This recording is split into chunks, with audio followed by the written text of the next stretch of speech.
Well, this is the sixth and penultimate phase of the Indian elections 2024. This mammoth six-phase long election will wind up in another 10 days. We're in the home stretch, and one can argue that when you have an exercise like this spread out over a month and a half, there's only naturally expected to be a slowing down of pace, of excitement, a fatigue factor so steps in. Now, already we've seen in the first few phases of this election, the voter turnout was lower compared to the previous election. And in the midst of all of that, you have a heat wave. So you have the Met Department that is predicting that the weather is going to hit 44 degrees. It's right now 43 as we speak. And we're feeling it, certainly the reporters on the ground.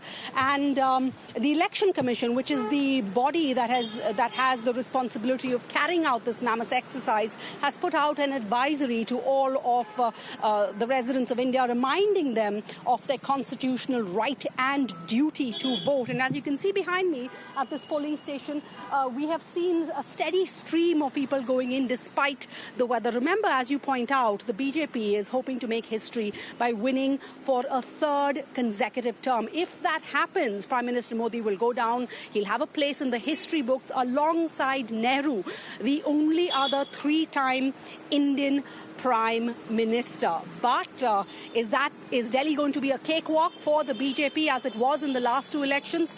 That script or the history is still being scripted out as we speak by the voters going into this polling booth, because we do have some fatigue factor in play. We do have possibly even an anti-incumbency factor, because this is a government that is fighting for a third term. How will this all play out? We'll know in another 10 days. Yes, sir. And another thing here, the opposition clearly wants to stop Modi's BJP.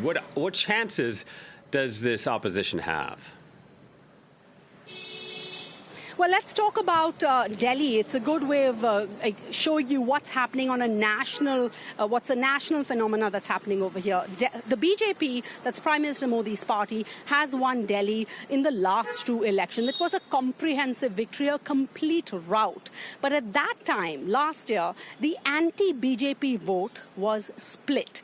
This time round, we have the opposition parties, the Aam Aadmi Party, who we call the AAP, and the Congress Party, who are naturally huge rivals. They have come together to take on the might of the BJP. So under this India alliance, they've come together. They've come up with a seat-sharing agreement. There are 7 seats in Delhi, in the national capital.